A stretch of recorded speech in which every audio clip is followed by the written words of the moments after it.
नमस्कार, एक न्यूज 24 देख रहे हैं आप और मैं हूं आपके साथ तान्या सिंह। देखिए, आपको बता दें कि बीपीएससी मामले में अनियमितताओं को लेकर पटना हाईकोर्ट में याचिका दायर की गई थी। बता दें कि पटना हाईकोर्ट में कल बीपीएससी री एग्जाम मामले पर दायर दूसरी याचिका पर सुनवाई हुई, लेकिन याचिकाकर्ताओं के वकील यानी कि अर्पित आनंद ने मामले से जुड़ी जानकारी कोर्ट में प्रस्तुत की। बता दें कि उन्होंने परीक्षा प्रक्रिया में कथित अनियमितताओं को उजागर करते हुए न्यायालय के सामने गहन मामले की जांच और उचित कार्रवाई की मांग की है। सुनवाई के दौरान याचिका में परीक्षा प्रक्रिया की पारदर्शिता और निष्पक्षता पर सवाल भी उठाए गए हैं और कोर्ट ने दोनों पक्षों की दलीलों को सुना और मामले पर विचार भी किया है। तो इसी मुद्दे पर हम बात करेंगे और बात करने के लिए मेरे साथ मेरे सहयोगी सितेश और प्रियंका मौजूद है। सबसे पहले हम सितेश से बात करेंगे। सितेश जी, आपको जैसे कि पता है कि बीपीएससी मामले में लगातार छात्र अपनी मांगों को लेकर अड़िग हैं, जहां छात्रों ने आयोग और प्रशासन पे कई तरह के सवाल भी खड़े किए हैं, लेकिन इसी बीच छात्रों ने पटना हाईकोर्ट के पास जाकर अपनी मांगों के लिए दरवाजा खटखटाया था और इसी मामले में कल सुनवाई भी हुई है। लेकिन उस मामले में अभी तक छात्रों को अभी तक कोई भी न्याय संगत निर्णय नहीं दिया गया। क्या बोलेंगे आप? देखिए, छात्रों का जो अभी भी मनोबल है वो कहीं ना कहीं अभी भी बरकरार है, क्योंकि बरकरार नहीं होता तो अभी भी पटना के गर्दनी बाग में छात्र अभी भी धरने पे नहीं बैठे होते।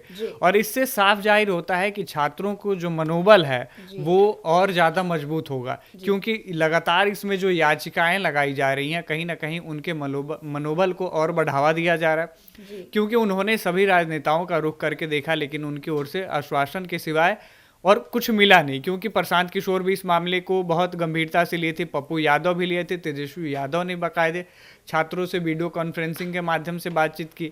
सब कुछ होने के बाद चिराग पासवान ने भी अपनी एंट्री दिखाई। उन्होंने भी जो लाठीचार्ज हुआ और प्रशासन का जो रवैया था उससे भी उन्होंने नाराजगी जाहिर की। लेकिन जो छात्रों के पास जो लास्ट विकल्प था वो कोर्ट का था, कोर्ट का दरवाजा खटखटाना।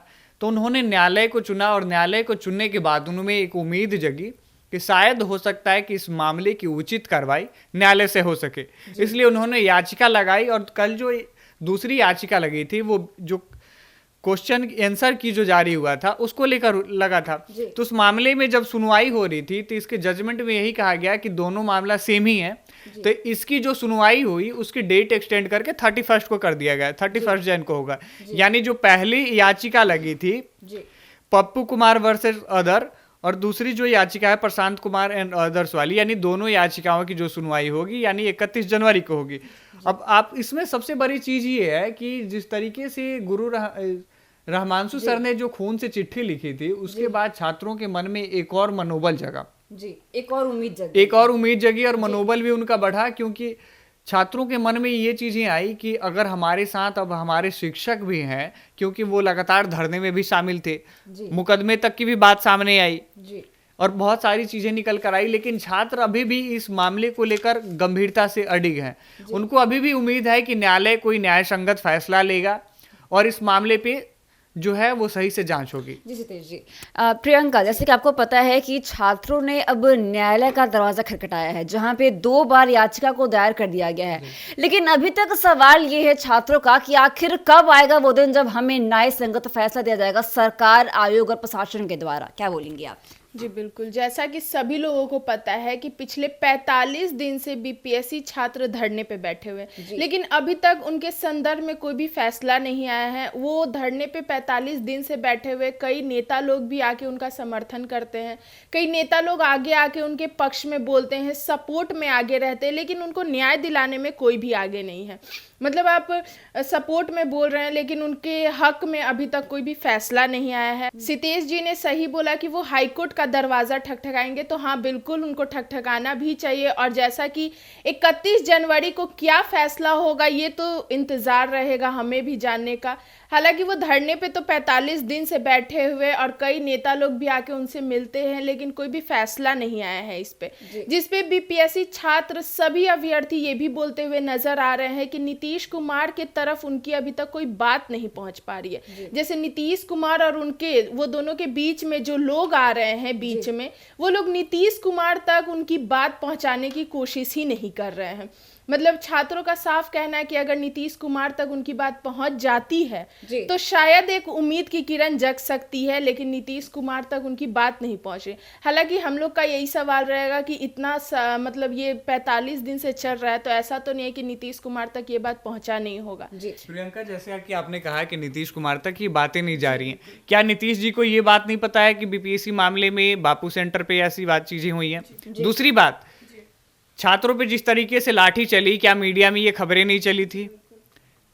राहुल गांधी आकर मिले, क्या उनको ये नहीं पता था कि राहुल गांधी हैं बीपीएससी मामले में मिले हैं?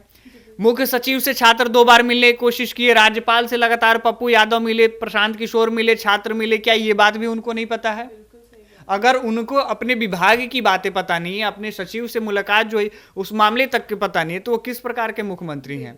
ऐसे तो सवाल पूछना लाजमी होता है। अगर छात्रों इतने दिन से अगर कोई बात चल रहा है, उनके नाक के नीचे ये सारी चीजें हो रही हैं, देश की राजधानी में, बिहार की राजधानी में इतनी बड़ी चीजें हो रही हैं, और उनको अगर ना पता हो, ऐसा तो संभव ही नहीं है। या तो इस मामले से वो बचना चाहते हैं टिप्पणी करने से, या फिर वो इस मामले को दबाने की कोशिश करने। जी जी जी प्रियंका जी, कुछ कहना चाह रही थी आप?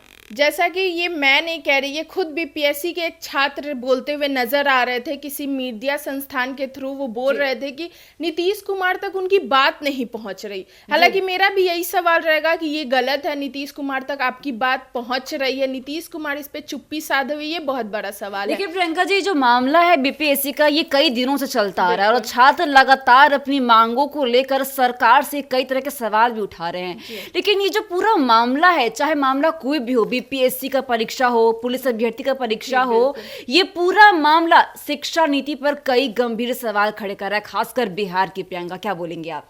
जी बिल्कुल, जैसा कि मतलब शिक्षा नीति का आप बात कर रहे हैं, तो हाँ ये बहुत बड़ा सवाल खड़ा कर रहा है, क्योंकि जिस तरीके से नीतीश इस पे चुप्पी साधे हुए और छात्र आए दिन धरना करते हुए, सिर्फ छात्र नहीं, आपको पता होगा कि बीपीएससी टीचर्स भी अब धरने पे बैठे हुए हैं, तो उनकी मांग को भी नहीं पूरा किया जा रहा है। चौकीदार का मामला हो या किसी भी चीज़ का मामला हो, तो वो लोग धरना का ही सहारा लेते हैं, क्योंकि उनकी आवाज़ नहीं पहुँच रही। नीतीश कुमार बिहार के मुख्यमंत्री अभी तक उस पर कोई एक्शन नहीं लेते हैं। हालांकि चिराग पासवान भी बीपीएससी छात्रों से मिले, पप्पू यादव भी मिले, प्रशांत किशोर भी धरने पे बैठे हुए थे बीपीएससी छात्रों को न्याय दिलाने के लिए, लेकिन अभी तक उस पर कोई सुनवाई नहीं हुई।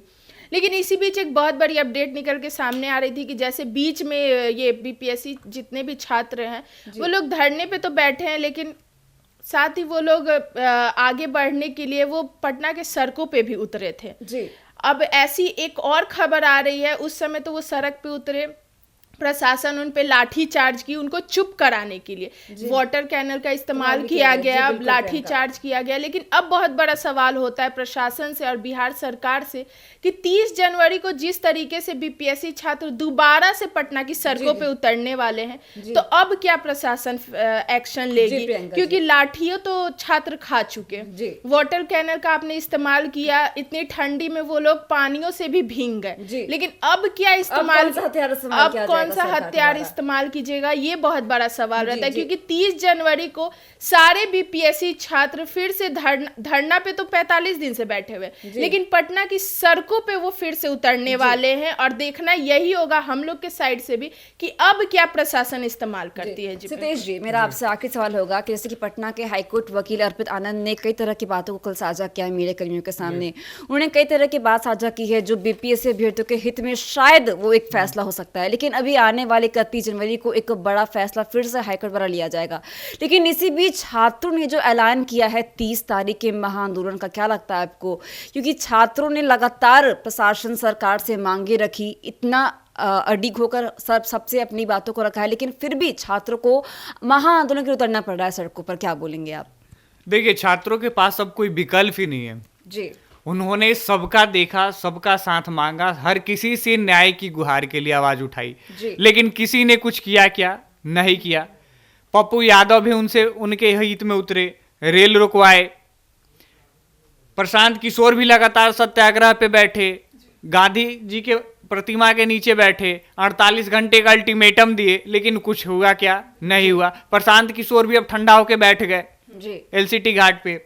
पप्पू यादव भी इस मामले में शांत है। एक दिन के बिहार के दौरे पे आए, राहुल गांधी तो वो भी सोचे क्यों ना इसका भी वाहवाही लूट लिया जाए, वो भी छात्रों से मुलाकात कर लिए, लेकिन इसको लेकर कभी कोई क्या केंद्र में इसको लेकर कोई चर्चा किया है? नहीं किया है। क्योंकि केंद्र और राज्य में दोनों की अगर खासकर बातचीत की जाए तो एनडीए की सरकार है। एनडीए की सरकार मजबूत भी सरकार है, डबल इंजन की सरकार भी कही जाती है, लेकिन नीतीश बाबू कोई डबल इंजन में छात्रों के साथ जो न्याय हो रहा है, अन्याय, उस पर क्या नजर नहीं डालने की कोशिश कर रहे हैं या फिर डालना नहीं चाहते? अब रही बात, आपने कहा कि महाआंदोलन के लिए निकलेंगे, अब करें तो वो क्या करें जी? जब कोई उनकी बात ही नहीं सुनेगा, जब कोई सुनना चाहेगा ही नहीं, तो उनके पास एक ही ऑप्शन है जी कि वो अब सड़कों पे उतरें, फिर ज्यादा से ज्यादा बिहार के आवाम को वो एकत्रित करने की कोशिश करें जिस तरीके से हो। क्योंकि देखिए, लोकतांत्रिक तरीके से हमारा देश चलता है और लोकतांत्रिक तरीके से चलना भी चाहिए जी और संविधान के अधीन हर कोई है, जी। तो उस तरीके से अपनी वो तमाम कोशिशें कर रहे हैं। और जाहिर सी बात है, अगर वो सड़कों पे उतर है तो इसमें कोई गुनाह नहीं है, अपनी न्याय के लिए कोई भी सड़क पे उतर सकता है। जी। तो जैसा कि आपने हमारे दोनों सहयोगियों को सुना कि बीपीएससी मामले में अभी तक छात्रों को कोई भी न्याय संगत फैसला सरकार प्रशासन आयोग के द्वारा नहीं दिया गया है, और इसी बीच छात्रों ने पटना हाईकोर्ट में 2 बार याचिका दाखिल की, लेकिन अभी तक उस मामले में भी छात्रों को कोई भी फैसला उनके हित में नहीं दिया गया। लेकिन एक बार फिर से छात्र 30 तारीख को पटना की सड़कों पर महाआंदोलन करने उतरने वाले हैं, और अब देखना यह होगा कि पटना हाईकोर्ट द्वारा जो 31 तारीख का तारीख दिया गया, उस दिन हाईकोर्ट क्या फैसला लेती है। तो ऐसे ब्रिज के बने रहिए हमारे साथ और देखते रहिए न्यूज़ 24। धन्यवाद।